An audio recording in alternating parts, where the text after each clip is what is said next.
Howdy everybody. I've got some more contact information for you, some more people to contact considering the blockade that's been put on the Battleship Texas to try to get that lifted so us general public folks, the ones that paid for all of this, can actually get in and watch it. Now, before I share those telephone numbers and email addresses, I would like you to watch this little short clip here. It's about 8 minutes of the Texas house. Now this is an older clip made in May of 2019, but they are discussing the Battleship Texas, and I mainly want folks to see it because here too there are people trying to shut down progress with the Battleship Texas. So take a look at this video real quick. Now there are some audio discrepancies, I guess you could say, in this video. Places where the audio has been cut out, edited out, I'm not really sure. And before the naysayers out there go saying, oh, he cut it out because he said something you didn't want him to hear, which is, I hear a lot of that. I have included in the description box a link to the original video so you can see that I did not do any editing. I did not take out any audio. What you're seeing is what they put out. So check this out, and then I'll give you those names and numbers. Recognize Mr. Kane to explain the amendment. Thank you, Mr. Speaker. Members, the Battleship Texas has been docked at the San Jacinto Battleground State Park since April 20th, 1948. This amendment would require that when the battleship is done being restored, that it be returned to where it has been since April 20th, 1948. There's been stories that when they're done restoring this battleship that they move it somewhere else, like Galveston, Texas. So that's fine, but it's not going back to where it has always been. The Battleship Texas and the San Jacinto Monument, for everybody living today, are inseparable. We all know them as the Battleship Texas and the San Jacinto Monument. However, if it is not returned to the San Jacinto Monument, Mr. Speaker. Mr. Toth, for what purpose? Will the gentleman yield for a question? This gentleman yield for a question. I yield. Gentleman yield. At what point, Representative Kane, do we stop doing what we've always done, which is Band-Aid after Band-Aid after Band-Aid with the state of Texas bailing this program out? It's obviously not sustainable where it is now, and it's going to mean more and more money poured into this ship. At what point do we stop doing that? It's an ad hominem attack, Mr. Toth. This would not change that. Instead of it being dry docked. It does change it because it moves it to a place where there are tourists on a daily basis. There are tourists on a daily basis at the San Jacinto Battleground.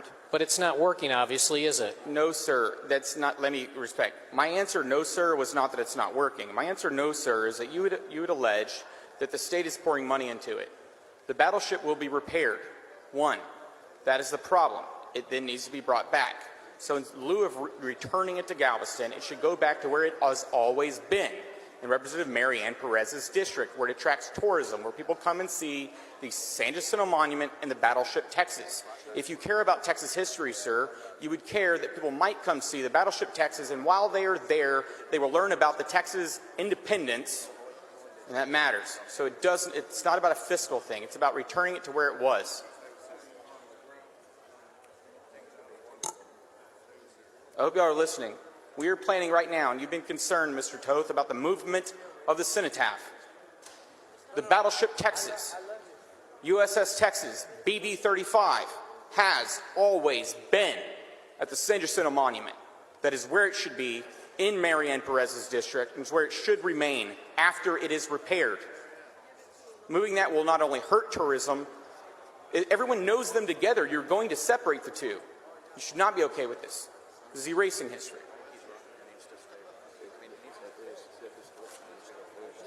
Mr. Speaker. Mr. Biederman, for what purpose? Will the gentleman yield for a question? This gentleman yield for a question. It seems that... I guess so. Oh, yield for a question? Yes. Thank you. Gentleman now yields. Thank you. It seems that we're using the word more prominent place a little too often here at in Austin. So why would there be something more prominent than where it's been for the last, how many years, 60 years or however long it's been there? And why would that be a more prominent place than where it's been right next to San Jacinto? They are known together. You look at every commemorative plate, every collector item that's about the San Jacinto Monument, you see the battleship there.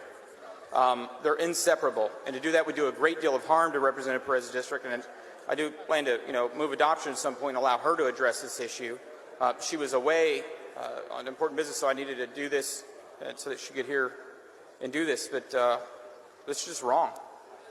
It's not a bit, they won't do any kind of fiscal note. If they need to move it, they can move it, repair it, and return it to where it should be, where it has always been. Well, I think it's something that everybody here would want to fight for their district for something like the Battleship Texas that has been there for so long, that they would fight to keep it where it is and not let it go to somebody's own opinion of what a more prominent place is. So I hope people are listening to what you're saying, Representative, and that will, in favor of your amendment. Yes, the children should not be torn away from their history, and we should return this battleship back to Harris County, back to House District 144 in LaPorte, Texas. With that, I move adoption.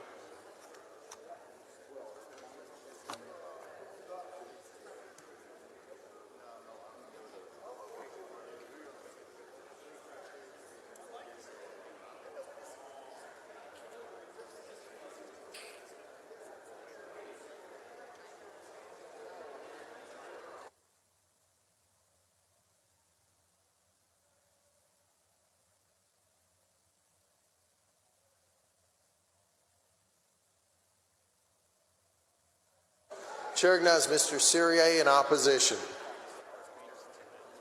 Thank you, Mr. Speaker, members. So, first of all, the bill that we're talking about, SB 1511, does not talk about the final location of Battleship Texas. What we are doing here is preserving the battleship. We have an opportunity, instead of scrapping our beloved Battleship Texas, we have an opportunity here to save it and reskin the ships for future Texans to have the opportunity to observe. This is the last and only World War I, World War II dreadnought battleship still left in history. And of course, there was a study done by the Battleship Texas Foundation. They spent nearly $500,000 for a feasibility study on this, and to look at what they could do to A, save the battleship, but also to look at it for in the future. And future recommendations is to look at a new location for the battleship once it's restored. But this bill talks about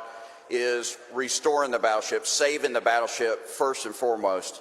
The discussion of its final location is not part of this. So with that, Mr. Speaker, I would like to table this amendment.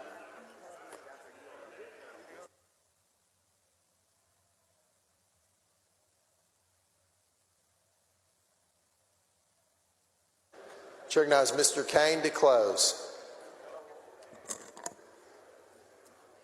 Regretfully, the gentleman moved a table which disallowed Mrs. Perez to speak.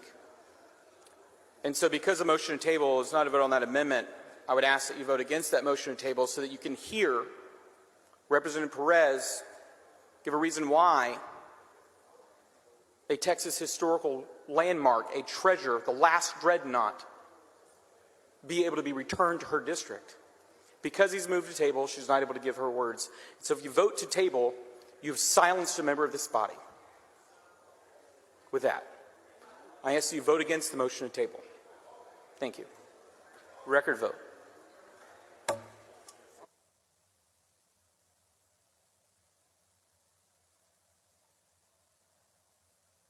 Mr. Kane sends up an amendment.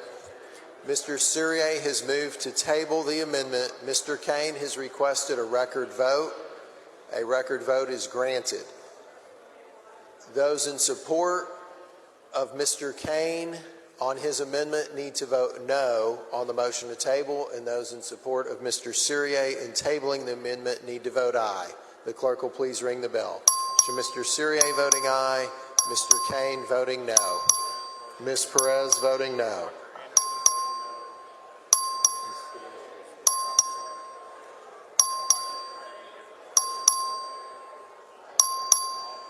Have all voted. There being 63 ayes and 78 nays, the motion to table fails.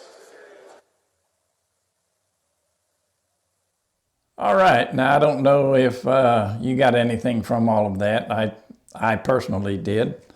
But like I did say earlier, it is from 2019, so it's ancient history so far as politics are concerned. You know, those come and go monthly practically these days. So the new names I've got for you to contact. First is Matt Hollis at the Baytown Sun. His email address is matthollis@Baytown Sun. His telephone number, 561-965-1179. Second is State Representative Marianne Perez, District 144. Her phone number is 713-740-8153. Then there is State Representative Briscoe Kane. Now this was the guy in the video wanting the ship to stay where it is. Now I agree with the foundation on that point. The ship cannot stay where it is because it just does not get the tourism. It's not in the right environmental condition, and I don't know what that says for the park itself, but the ship and the park cannot stay together because neither one get the tourism it takes to support either of them. Maybe they should turn the park into a campground. I don't know. I don't know what they should do, but the tourism dollars are simply not there where it's located. So I agree with the foundation on that. So anyway, this next person, State Representative Briscoe Kane, District 128. His telephone number is 281-420-1588. Next one, U.S. Representative Brian Babin. His email address is babin.house.gov/contact. Then we've got U.S. Representative Sylvia Garcia. She is a former commissioner in the city of Baytown. Now her phone number is 832-325-3150. Now all of these people I have already contacted myself through phone or email, well, voicemail or email. Yesterday, I have not heard back from any of them. Don't know if I will hear back from any of them. But I did make my voice heard, and what else can we do other than that? Other than that, there is nothing we can do. So do what you can do also. Make your voice heard, contact these people, and tell them that you want to be there when the Battleship Texas leaves her current location for dry dock, and that you do not believe it is right that the Texas should be under blockade. Or tell them whatever you would like to tell them. That's basically what I told them. Short version. I gave them an extended version. But you tell them what you want to tell them. Just make it known that it's not right. We've got to make our voice heard while it can still be heard. Not only in this situation, but in every situation. If we don't make our voices heard, they will be silenced. See you next time.